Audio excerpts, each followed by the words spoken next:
Welcome to today's deep dive. We are so glad you are here with us again.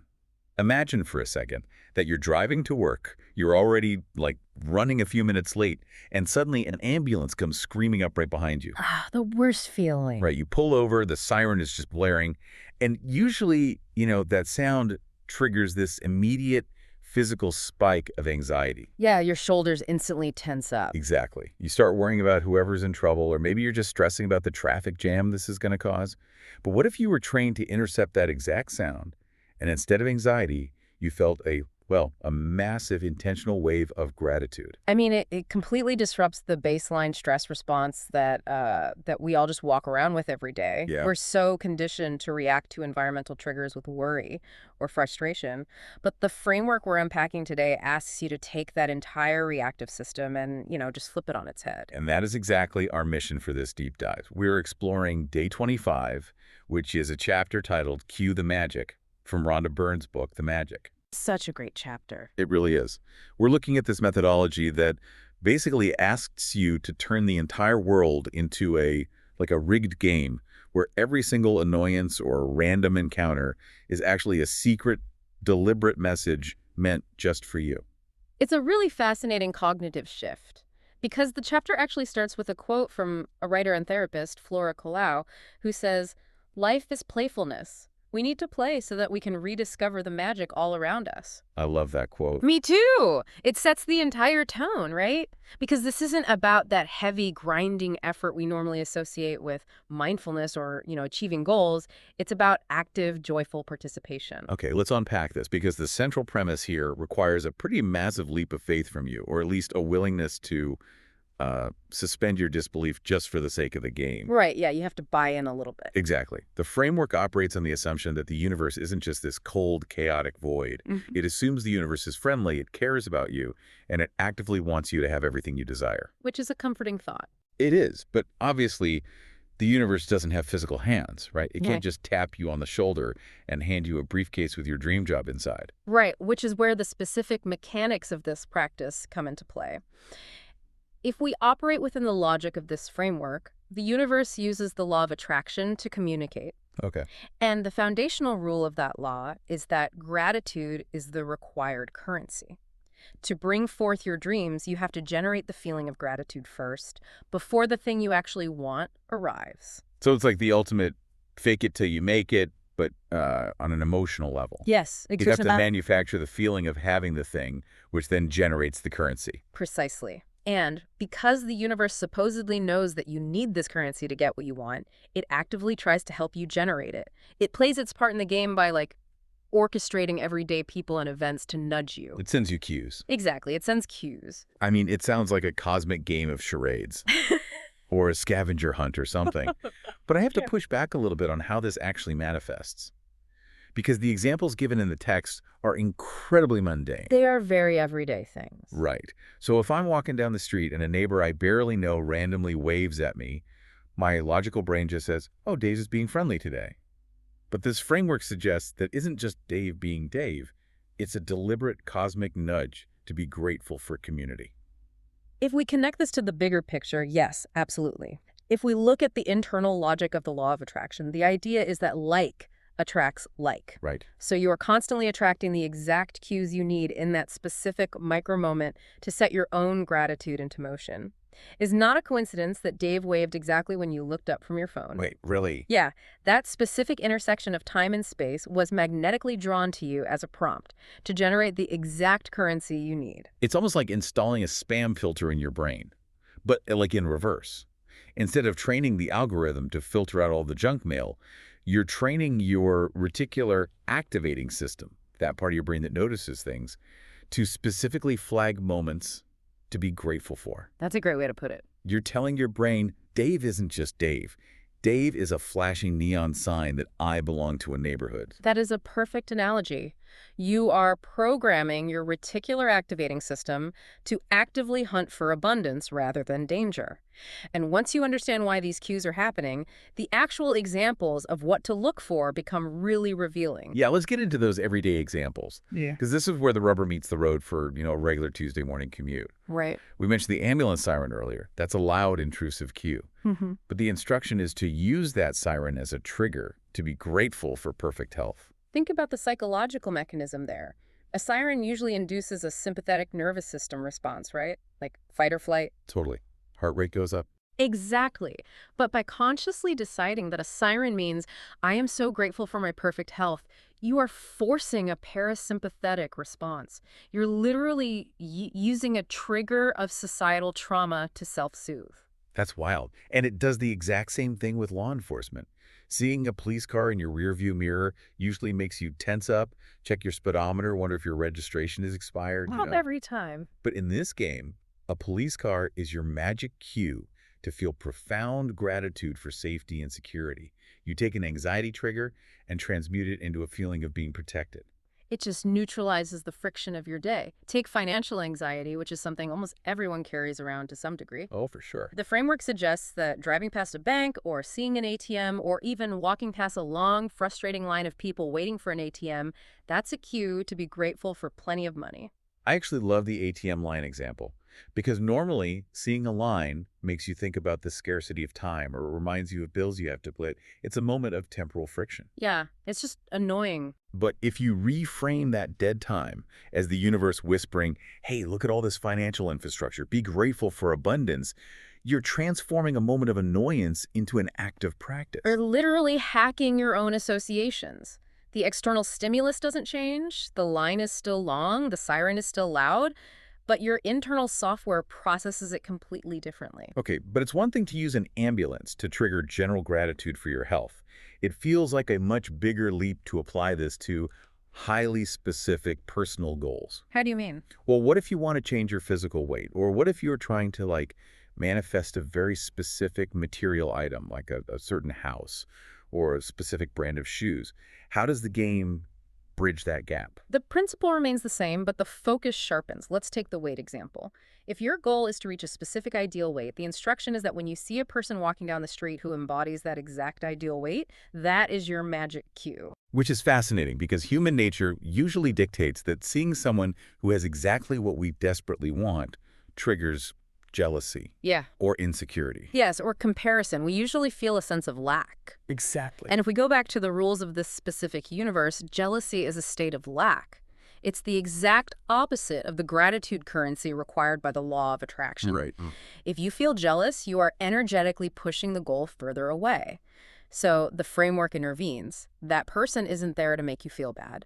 The universe put them in your path to say, here is a physical representation of what you want. Use this moment to be thankful for your own perfect weight right now in advance. Wow, okay, so you are basically borrowing their physical reality to generate your own emotional currency. That's exactly what it is. And I imagine it's the exact same for material objects then. Absolutely. If you spot the exact motorcycle you want or you drive past your literal dream house, it is not a painful reminder of what you can't afford. It is a direct cue from the universe to feel the gratitude for that item now, as if you already possess it. You just take ownership of the feeling by seeing it in the wild. Yes, exactly. It turns a walk through a wealthy neighborhood from an exercise in envy into a shopping spree for your own gratitude. That's a really fun way to walk through a city. But, okay, let me play devil's advocate here for a second. Sure, go ahead. It is very easy to feel grateful when looking at dream cars, or happy couples in love, or a beautiful sunny day. But life isn't a highlight reel. Our days are full of things breaking and things failing. How does this cosmic game handle the frustrating stuff? That is where the methodology truly gets tested, honestly. How do you find a magic cue when things are actively going wrong? Right. Because I'm looking at some of the more challenging scenarios presented in the book. What if an appliance breaks down in your kitchen? Or what if a plant in your garden is struggling and dying? Those are tough ones. Or, arguably the hardest one, what if a close friend comes down with a severe sickness? Wait, I actually have to stop here. If my toaster starts smoking and ruins my breakfast, I am not feeling grateful. I am looking for the fire extinguisher. Right, yeah. Are we supposed to be grateful that the toaster is broken? Because that sounds like gaslighting ourselves. That just sounds like toxic positivity. That is a crucial distinction to make. And what's fascinating here is the framework's brilliant reframing technique. It does not ask you to be grateful for the broken toaster. Good. It doesn't ask you to be grateful that your friend is sick. That would absolutely be toxic positivity, which requires you to, deny reality. So how do you extract gratitude from a smoking toaster then? You use it as a pattern interrupt. The negative event creates this stark contrast that highlights a positive reality you were previously just ignoring. A broken appliance isn't a cue to love the broken appliance. Right. It is a loud, obnoxious cue to be overwhelmingly grateful for the refrigerator that is still keeping your food cold and the oven that still turns on. Oh, I see. So you are pivoting your attention. The broken thing breaks the baseline of normal, which forces you to perceive all the other things that are functioning perfectly. Precisely. Like, I never think about my hot water heater working. I just expect it to. But if it breaks, instead of just spiraling into anger about the repair bill, I can use that friction to say, wow, I am so lucky the electricity is still on and the roof isn't leaking. Exactly. You leverage the contrast. The struggling plant in the garden becomes your cue to actively appreciate all the healthy plants that are thriving without your intervention. That makes a lot of sense. And in the case of a sick friend, it is a potent, sobering cue to be profoundly grateful for their baseline health when they are well and to deeply appreciate your own current health. The negative event is simply an alarm clock. It reminds you to appreciate what you've taken for granted. That reframing actually takes a lot of cognitive effort to maintain, though. Which leads me to a practical concern.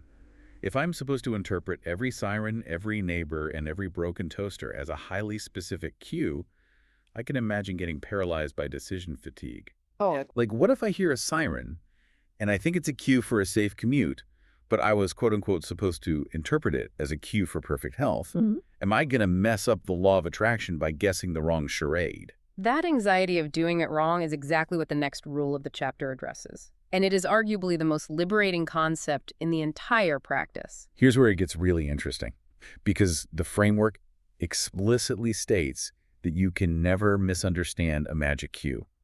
It is literally impossible to get it wrong. Right. Whatever you think a cue is for, in that exact moment, you are 100% correct. Which, this raises an important question about the underlying psychology here. If the exact objective meaning of the cue doesn't matter, if there's no right answer to what the universe is trying to say, then what is the actual point of the exercise? Why are we playing the game at all? Yes. If it's totally subjective and I can just make up the answers, the specific cues don't actually matter. They don't. The framework asserts that the true benefit of this magical power isn't about perfectly decoding a secret objective language. The true benefit is that the game wakes you up.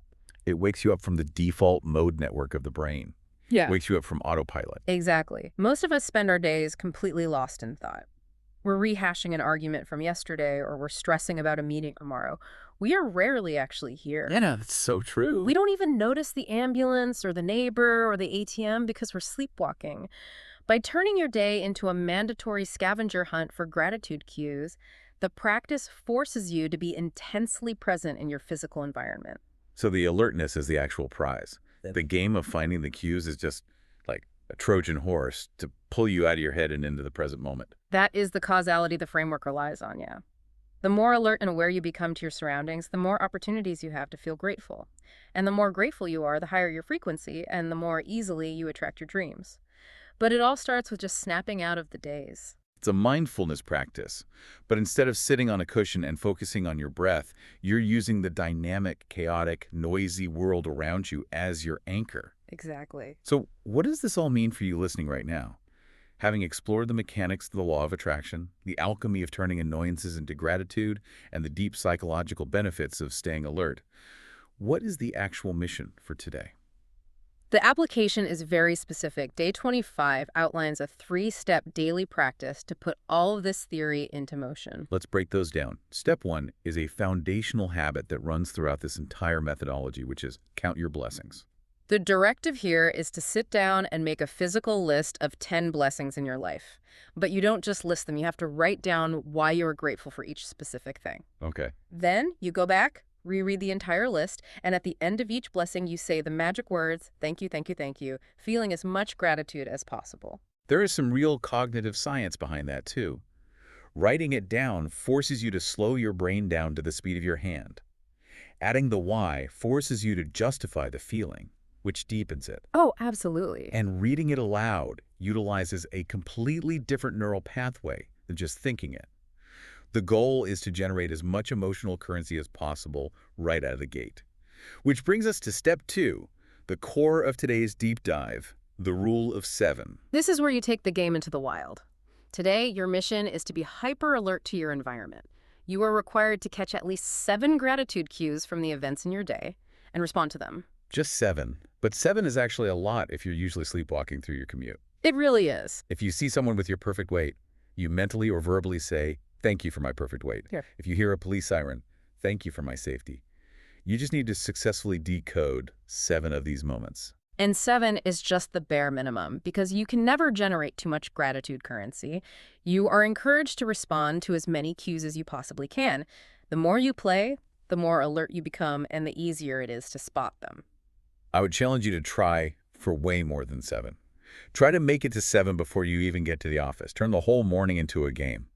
And finally, step 3 brings the entire practice to a close right before you go to sleep, the magic rock practice. Right. For anyone who hasn't encountered this concept earlier in the framework, a magic rock is exactly what it sounds like. It's a small, physical stone that you keep by your bed to use as a tangible anchor. Like a grounding tool. Yes. The instruction is to hold this rock in your hand right before you fall asleep, review your entire day, find the single best thing that happened, and say the magic words, "Thank you," for that specific moment. Doing this right before sleep is so vital. You're entering that hypnagogic state where your brain is incredibly receptive and memory consolidation is happening. It's prime programming time. Yeah. By holding a physical anchor and focusing entirely on the best moment of the day, you're literally programming your brain to marinate in gratitude while you sleep. It creates these perfect bookends. You start the morning by writing down blessings, you stay alert for cues all day long, and you end by anchoring to the best moment of the day before you lose consciousness. When you look at the architecture of this daily mission, it's a highly structured, comprehensive system designed to monopolize your cognitive bandwidth with positive recognition. Which perfectly summarizes the journey of this deep dive.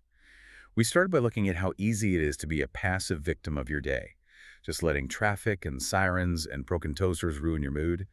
But this framework invites you to shift into being an active participant in a scavenger hunt. A scavenger hunt orchestrated by a friendly universe using the law of attraction to send you customized messages. We've seen how every ambulance, every ATM line, and every frustration is not a random punishment, but a deliberate cue to snap you out of autopilot and pull you into a state of alert appreciation. And remember the golden rule. You cannot get it wrong. The specific interpretation of the cue matters far less than the fact that you stopped, you noticed, and you felt grateful. It's a fundamental, intentional rewiring of how you process reality. Exactly. Which brings us to our final thought for today. I want you to really mull this over as you go about your routine today. If you spend your entire day actively hunting for reasons to be grateful, if your eyes are constantly scanning for secret magical messages in the mundane, like the opening and closing of your curtains or a bird landing on your window, how much less room does your brain actually have to dwell on anxiety or stress? It's a zero-sum game of cognitive bandwidth. Right. If your mental bandwidth is completely saturated with looking for the good, there's literally no processing power left to ruminate on the bad. Could the real magic of this practice simply be the complete intentional rewiring of what you allow your mind to focus on? It's a powerful thought. So step out your front door today, look around, and tell the universe to cue the magic. Thanks for joining us on this deep dive, and we'll catch you next time.